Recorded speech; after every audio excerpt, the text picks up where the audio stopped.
Hi hello అందరికీ నమస్కారం అండి ఫ్రెండ్స్. ఈ వీడియోలో మన యొక్క ఆంధ్రప్రదేశ్ రాష్ట్ర వ్యాప్తంగా రేషన్ కార్డు కలిగినటువంటి వాళ్ళందరికీ 5 రకాల సరుకులు, అలాగే సరుకులతో పాటుగా ఒక్కొక్క కార్డుదారునికి 3000 రూపాయలనైతే ఆంధ్రప్రదేశ్ రాష్ట్ర ప్రభుత్వం రేపటి నుంచి అయితే పంపిణీ చేయబోతుందండి. సో ఈ యొక్క పంపిణీ చేసేటువంటి విషయంలో మనం ఎక్కడ ఈ యొక్క సరుకుల్ని అలాగే డబ్బులు తీసుకోవాలి, ఏ విధంగా మనకు పంపిణీ చేస్తున్నారు, సో క్లారిటీగా ఈ యొక్క వీడియోలో నేను మీకు పూర్తి సమాచారం అయితే ఇస్తాను. కాబట్టి స్కిప్ చేయకుండా కంప్లీట్గా వీడియోని చూడండి. అలాగే మీ యొక్క ఫ్రెండ్స్ అండ్ ఫ్యామిలీకి వీడియోని షేర్ చేస్తే వాళ్ళు కూడా ఈ విషయాన్ని తెలుసుకుంటారు. కాబట్టి సో దయచేసి రేషన్ కార్డు ఉన్నటువంటి వాళ్ళందరూ కూడా ఈ వీడియోని మీ యొక్క ఫ్రెండ్స్ అండ్ ఫ్యామిలీకి షేర్ చేయండి. మీరు ఇంతవరకు మన ఛానల్ని సబ్స్క్రైబ్ చేసుకోకపోతే దయచేసి సబ్స్క్రైబ్ చేసుకోండి. పక్కనే మీకు సబ్స్క్రైబ్ చేసుకున్న వెంటనే బెల్ సింబల్ వస్తుంది. సో దానిపైన కూడా మీరు క్లిక్ చేసి ఆల్ పైన మీరు అప్డేట్ అయితే పెట్టుకోండి, మన నోటిఫికేషన్ పెట్టుకోండి. అప్పుడు ప్రతి చిన్న అప్డేట్ కూడా నేరుగా మీ మొబైల్లోకి అయితే వచ్చేస్తుంది. ఇక లేట్ చేయకుండా మనం టాపిక్ని స్టార్ట్ చేద్దాం. ఫ్రెండ్స్, ఆంధ్రప్రదేశ్ రాష్ట్ర ముఖ్యమంత్రి నారా చంద్రబాబు నాయుడు గారు మనకు రాష్ట్ర వ్యాప్తంగా ప్రస్తుతం రేషన్ కార్డు ఉన్నటువంటి వాళ్ళందరికీ అదిరిపోయే గుడ్ న్యూస్ అయితే ప్రకటించారండి. సో రీసెంట్లీ మనకు వచ్చినటువంటి వర్షాల వల్ల సో మనకు దాదాపు చూసుకుంటే బంగాళాఖాతంలో అల్పపీడనాలతో పాటుగా మనకు అరేబియా సముద్రంలో ఆసనా తుఫాను ఎఫెక్ట్తో రాష్ట్ర వ్యాప్తంగా పలు ప్రాంతాలు జలమయం అయిపోయాయండి. సో అన్ని ప్రాంతాలు దాదాపు మనకు పెద్ద పెద్ద మన రాష్ట్రంలో విజయవాడ చూసుకున్నట్లయితే మనకు అమరావతి ఆ ప్రాంతం అంతా కూడా నేలతో నిండిపోయింది. సో మనకు ఈ విధంగా రాష్ట్ర వ్యాప్తంగా పలు విపత్తులు అయితే మనకు స్టార్ట్ అయిపోయినాయి అనమాట భారీ వర్షాల వల్ల. సో ఈ యొక్క వర్షాల వల్ల నష్టపోయినటువంటి ఎవరైతే ఈ యొక్క పునరావాస కేంద్రాలకు వెళ్ళారో, ఇళ్లలోకి నీళ్ళు వచ్చినటువంటి వారు పునరావాస కేంద్రాల్లో సో వాళ్ళు ప్రజెంట్ అయితే ఉంటున్నటువంటి వాళ్ళందరికీ కూడా రాష్ట్ర ప్రభుత్వం గుడ్ న్యూస్ చెప్పిందండి. సో రేషన్ కార్డు కలిగినటువంటి వరద బాధిత కుటుంబాలన్నిటికీ కూడా రాష్ట్ర ప్రభుత్వం 25 కేజీల బియ్యం, అలాగే 1 కేజీ ఉల్లగడ్డలు, 1 కేజీ ఉల్లిపాయలు, పామాయిల్ ప్యాకెట్టు, సో ఇవి 4 రకాల వస్తువులు ఒక కుటుంబానికండి సో పంపిణీ చేస్తున్నారనమాట. సో మీ ఇంట్లో ఎంతమంది ఉన్నా ప్రాబ్లం లేదు, మీ యొక్క రేషన్ కార్డులో ఎంతమంది ఉన్నా ప్రాబ్లం లేదు. కానీ మీరు ఒకరే ఉన్నా సరే, లేదా ఇద్దరు ముగ్గురు ఉన్నా సరే 25 కిలోల బియ్యం మాత్రం పక్కాగా అయితే మీకు ఇస్తారన్నమాట.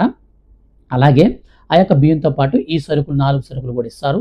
ఈ యొక్క సరుకులతో పాటుగా పునరావాస కేంద్రాల్లో నివసిస్తున్నటువంటి వారు తిరిగి ఇండ్లకి వెళ్ళేటప్పుడు వాళ్ళ యొక్క ఆధార్ కార్డు బేస్ చేసుకొని రేషన్ కార్డును చూసి వాళ్ళకైతే 3000 రూపాయల వరకు డబ్బులు అయితే ఇస్తారండి. సో ఎవరికైతే ఈ యొక్క వరద బాధిత ప్రాంతాలలో ఇండ్లలోకి నీళ్లు వెళ్ళిపోయినటువంటి వారు ఉంటారో అటువంటి వారందరికీ కూడా ఒక్కొక్కరికి 3000 రూపాయల చొప్పున కుటుంబానికి అయితే ఇస్తారనమాట. సో ఈ యొక్క డబ్బులు అనేది మీరు తీసుకొని ఈ యొక్క రేషన్ సరుకులు కూడా మీరు తీసుకొని క్షేమంగా అయితే ఇంటికి వెళ్ళొచ్చు అనమాట. సో ప్రస్తుతానికి మన యొక్క రాష్ట్ర వ్యాప్తంగా ఇవి మనకు రేపటి నుంచి అధికారుల ద్వారా అయితే పంపిణీ చేస్తారండి. సో సచివాలయంలో ఉన్నటువంటి స్టాఫ్ ద్వారా ఈ యొక్క సరుకులు కూడా రేషన్ షాపులకు అయితే సరుకంతా వస్తుంది.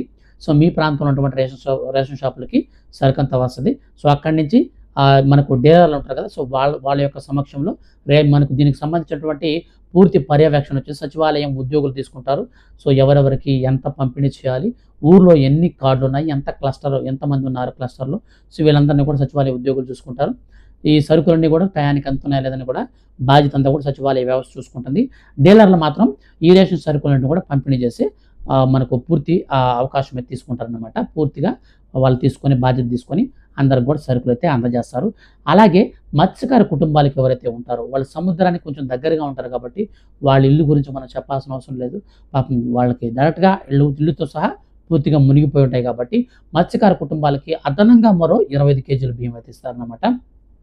సముద్రాలకు కూడా వేటకైతే వెళ్ళలేరు కాబట్టి సో వాళ్ళకి అదనంగా మరో 25 కిలోల బియ్యం ఇచ్చి మొత్తంగా మత్స్యకార కుటుంబాలకు మాత్రం 50 కిలోల బియ్యం, ఈ యొక్క పామాయిల్ ప్యాకెట్ ఒకటి, ఉల్లగడ్డలు, మనకు ఉల్లిపాయలు, సో ఇవి మనకు కేజీ చొప్పున అయితే వాళ్ళకి పంపిణీ చేస్తారు. బియ్యం మాత్రం డబ్బులు అయితే ఇస్తారనమాట. సో అలాగే డబ్బులు కూడా వాళ్ళకి 3000 రూపాయలు అయితే వాళ్ళకి నేరుగా ఇస్తారనమాట. సో ఇదండి మొత్తంగా మన యొక్క రాష్ట్ర వ్యాప్తంగా వరద బాధితులకు రేషన్ కార్డు కలిగి ఉంటే వాళ్ళకి వచ్చేటువంటి మనకు ఫ్రీగా ఇచ్చేటువంటి సరుకులు అలాగే డబ్బులు అయితే.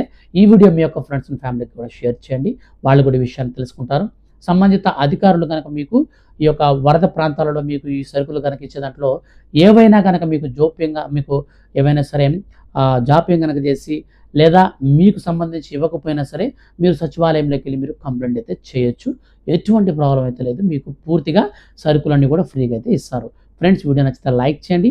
ఫర్దర్గా ఏ చిన్న అప్డేట్ అయినా సరే రేషన్ కార్డులకు సంబంధించి మన యొక్క రాష్ట్ర ప్రభుత్వం విడుదల చేస్తే ఖచ్చితంగా నేను మీకు వీడియో చేసి తెలియజేస్తాను. Thank you for watching.